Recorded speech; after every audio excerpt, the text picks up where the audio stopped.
നമസ്കാരം. എല്ലാ കൂട്ടുകാർക്കും കേരള PSC നോട്ട്ബുക്കിൻ്റെ പുതിയ ഒരു ക്ലാസ്സിലേക്ക് സ്വാഗതം.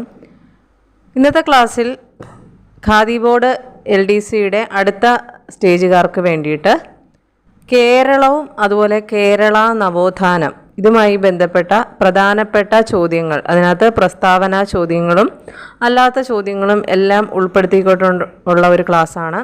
കാരണം മൂന്നാമത്തെ സ്റ്റേജ് എക്സാമിൻ്റെ ചോദ്യങ്ങളെല്ലാവരും കണ്ടതാണ്. സ്റ്റേറ്റ്മെൻറ്റ് ചോദ്യങ്ങൾ ഒരുപാട് വന്നിട്ടുണ്ടായിരുന്നു അല്ലേ. അപ്പം അങ്ങനെയുള്ള ചോദ്യങ്ങളെയും നമുക്ക് ഒന്ന് അഭിമുഖീകരിക്കേണ്ട അവസ്ഥ വരുമ്പോൾ നമ്മളവിടെ പതറിപ്പോകരുത്. അതുകൊണ്ട് അങ്ങനെയുള്ള ചോദ്യങ്ങൾ ചെയ്ത് വേണം നമ്മൾ പഠിക്കാനായിട്ട്.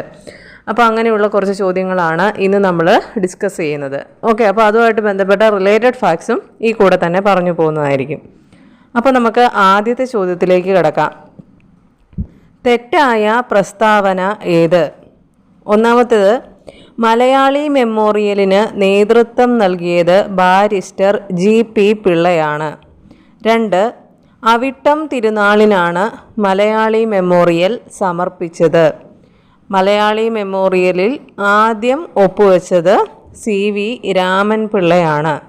4, മലയാളി മെമ്മോറിയൽ എഴുതി തയ്യാറാക്കിയതും CV രാമൻ പിള്ളയാണ്.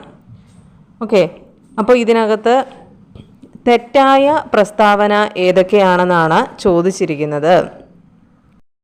അപ്പോൾ നമുക്ക് ഓരോ പ്രസ്താവനകളായിട്ട് നോക്കാം. മലയാളി മെമ്മോറിയലിന് നേതൃത്വം നൽകിയത് ബാരിസ്റ്റർ GP പിള്ളയാണ്. ഈ പ്രസ്താവന ശരിയാണ്. ഇനി അടുത്തതെന്താ? അവിട്ടം തിരുനാളിനാണ് മലയാളി മെമ്മോറിയൽ സമർപ്പിച്ചത്. ആ പ്രസ്താവന ശരിയാണോ? അല്ല. ശരിക്കും ആർക്കാണ്? ശ്രീമൂലം തിരുനാളിനാണ് സമർപ്പിച്ചത്. ശ്രീമൂലം തിരുനാളിനാണ് മലയാളി മെമ്മോറിയൽ സമർപ്പിക്കുന്നത്. ഇനി അടുത്ത സ്റ്റേറ്റ്മെൻറ്റ് നോക്കിയേ. മലയാളി മെമ്മോറിയലിൽ ആദ്യം ഒപ്പുവെച്ചത് CV രാമൻ പിള്ളയാണ് എന്നാണ് പറഞ്ഞിരിക്കുന്നത്. മലയാളി മെമ്മോറിയലിൽ ആദ്യം ഒപ്പുവെച്ചതാരാണ്?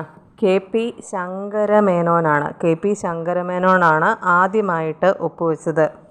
ഇനി അടുത്ത പ്രസ്താവന, മലയാളി മെമ്മോറിയൽ എഴുതി തയ്യാറാക്കിയത് CV രാമൻ പിള്ളയാണ്.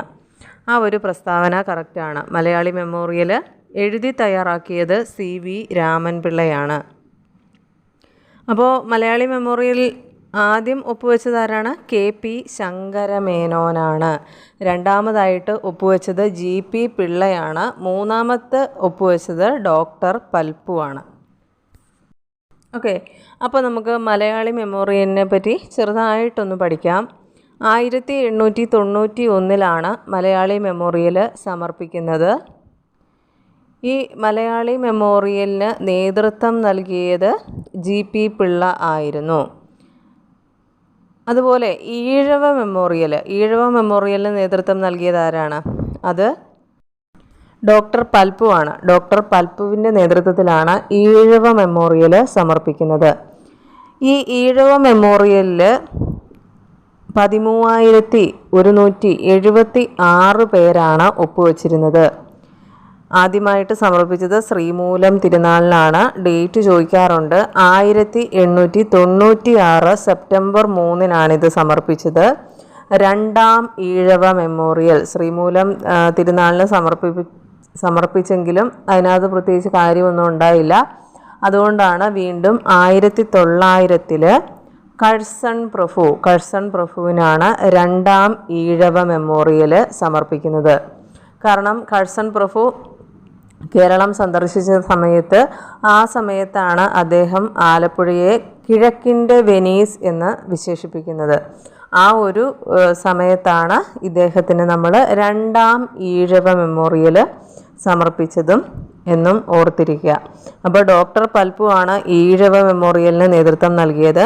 ആദ്യം സമർപ്പിച്ചത് മലയാളി മെമ്മോറിയലാണ്. 1891 അതിൻ്റെ വർഷം. രണ്ടാമത് ഈഴവ മെമ്മോറിയൽ 1896. ഇനി രണ്ടാം ഈഴവ മെമ്മോറിയൽ 1900 സമർപ്പിച്ചതെന്നും ഓർത്തിരിക്കുക കേട്ടോ. ഇനി അടുത്ത ചോദ്യം, പാലിയം സത്യാഗ്രഹവുമായി ബന്ധമില്ലാത്ത പ്രസ്താവന ഏത്? 1, പാലിയം സത്യാഗ്രഹത്തിൻ്റെ പ്രധാന നേതാവ് C കൃഷ്ണൻ ആയിരുന്നു. 2, പാലിയം സത്യാഗ്രഹം നടന്ന ജില്ല കോട്ടയമാണ്. 3. പാലിയം സത്യാഗ്രഹത്തിൻ്റെ രക്തസാക്ഷിയാണ് ആറാട്ടുപുഴ വേലായുധ പണിക്കർ. 4. പാലിയം സത്യാഗ്രഹത്തോടനുബന്ധിച്ച് സൗഹൃദ ജാഥ നയിച്ചത് ആര്യാപള്ളമാണ്. ഇവിടെ പാലിയം സത്യാഗ്രഹവുമായി ബന്ധപ്പെട്ട് അതുമായി ബന്ധമില്ലാത്ത പ്രസ്താവന ഏത് എന്നാണ് ചോദിച്ചിരിക്കുന്നത്. അപ്പോൾ ഇവിടെ ഈ തന്നിരിക്കുന്ന ചോദ്യങ്ങളിൽ ഈ പ്രസ്താവനകളിൽ പാലിയം സത്യാഗ്രഹവുമായി ബന്ധമില്ലാത്ത പ്രസ്താവനകൾ ഏതൊക്കെ എന്നാണ് ചോദിച്ചിരിക്കുന്നത്. നമുക്കപ്പം ഓരോ പ്രസ്താവന വീതം വായിച്ചു നോക്കാം. പാലിയം സത്യാഗ്രഹത്തിൻ്റെ പ്രധാന നേതാവ് സി കൃഷ്ണനാണ്.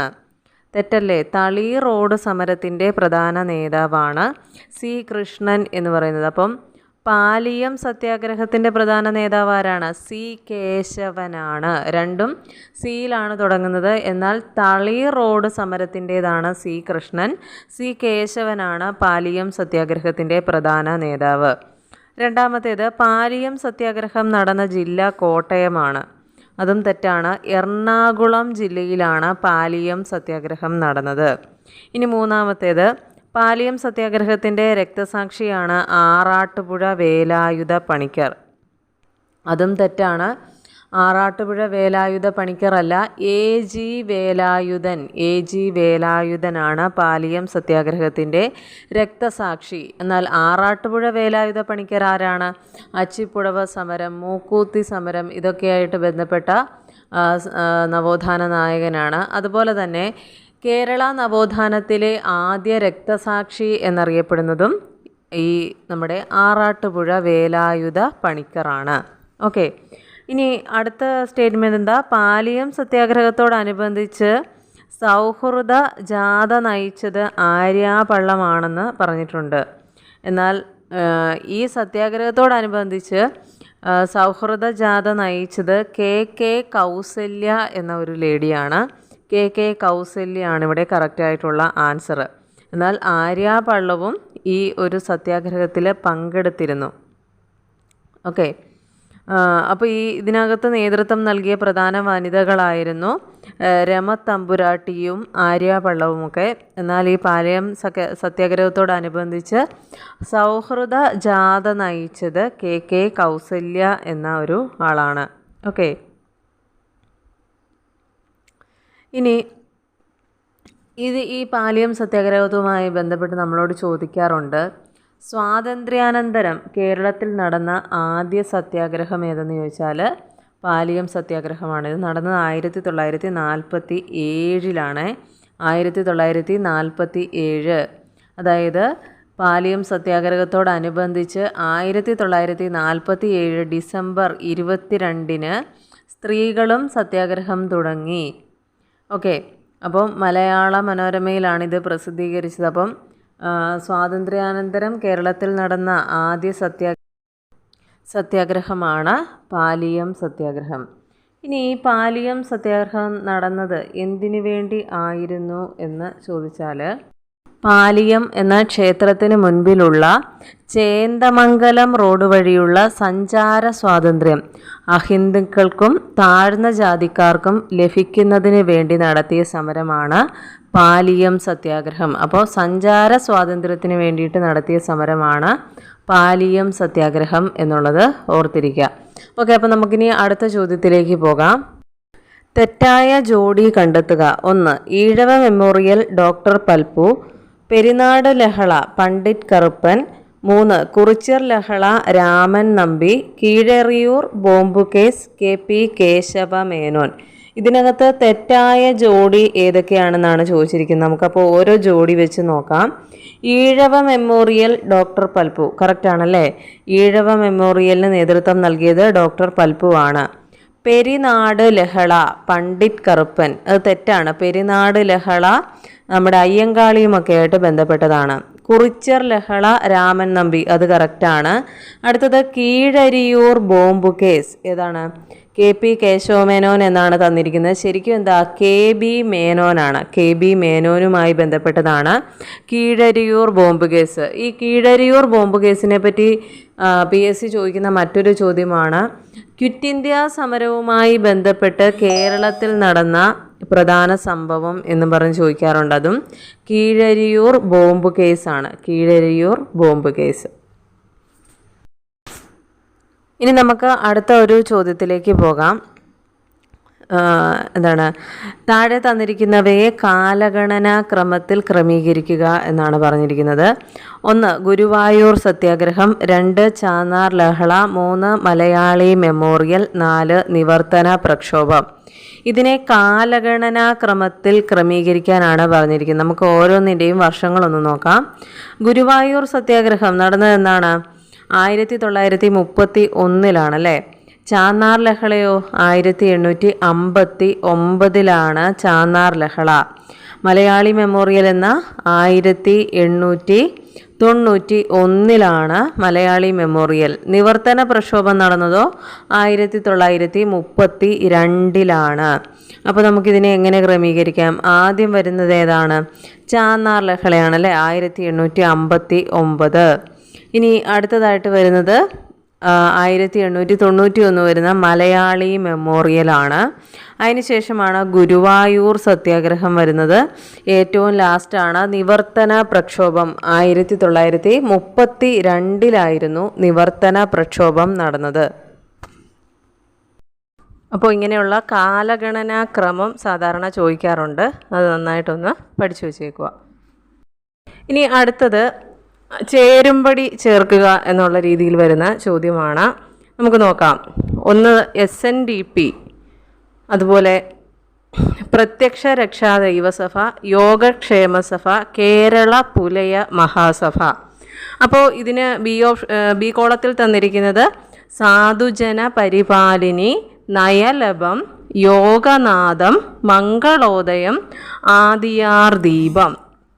അപ്പോൾ നമുക്ക് ഓരോന്നിനും SNDPയുടെ എന്താണ്? യോഗനാഥമാണ് അല്ലേ? SNDPയുടെ യോഗനാഥം എന്ന പ്രസിദ്ധീകരണമാണ്. ഇനി അടുത്തത് പ്രത്യക്ഷ രക്ഷാ ദൈവസഭ.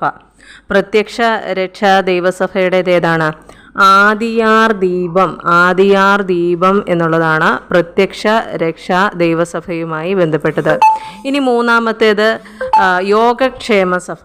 യോഗക്ഷേമ സഭയുടെ മുഖപത്രമാണ് ഏതാണ്? മംഗളോദയം. മംഗളോദയമാണ് യോഗക്ഷേമ സഭയുടെ മുഖപത്രം. ഇനി നാലാമത്തേത് കേരള പുലയ മഹാസഭയാണ്. കേരള പുലയ മഹാസഭ. നയലഭമാണ്. നയലഭമാണ് കേരള പുലയ മഹാസഭയുമായി ബന്ധപ്പെട്ടിരിക്കുന്നത്. അപ്പോൾ ഇങ്ങനെയുള്ള ചോദ്യങ്ങളൊക്കെ വരുമ്പോൾ ഇതിനകത്ത് ഏകദേശം ഒരു 3 എണ്ണമെങ്കിലും അറിയാമെന്നുണ്ടെങ്കിലേ നമുക്കിത് മാച്ച് ചെയ്യാൻ പറ്റത്തുള്ളൂ. അപ്പം ഇങ്ങനെയുള്ള മുഖപത്രവും അതുപോലെ തന്നെ സംഘടനയുമായി ബന്ധപ്പെട്ട എല്ലാ കാര്യങ്ങളും പഠിച്ചു വച്ചേക്കണം. ഓക്കെ, ഇനി നമുക്ക് അടുത്ത ഒരു ചോദ്യം നോക്കാം.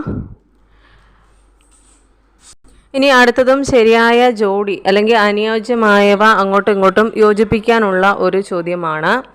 EMS, T പ്രകാശം, K കേളപ്പൻ, GP പിള്ള എന്നിവയാണ് എ കോളത്തിലുള്ളത്.